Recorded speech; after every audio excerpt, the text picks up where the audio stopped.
বন্ধুরা কেমন আছো? ভালো আছো তো? আমি ভালো আছি। আমি রিঙ্কু পাল।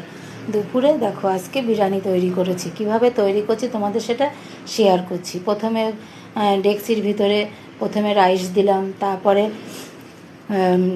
বিরিয়ানি মশলা দিলাম, তারপরে ফুড কালার দিলাম, তারপরে পেরেস্তা দিয়ে মাংসগুলো দিয়ে দিলাম, চিকেন কষাটা দেওয়ার পরে আবার আমি বিরিয়ানি মশলা দিলাম, তারপরে আবার রাইস দিয়ে পেঁয়াজের পেরেস্তা দিয়ে পুদিনা পাতা দিয়ে তারপরে ফুড কালার দিয়ে, তিনটে কালার আছে, হলুদ, সবুজ আর লাল। ফুড কালার দিলাম, দেওয়ার পরে আমার বিরিয়ানি দম দিয়ে বসালাম। আমার বিরিয়ানি রেডি হয়ে গেল। তারপরে দেখো কত সুন্দর পুরা ঝুরঝুরে হয়ে গেছে, দেখছো?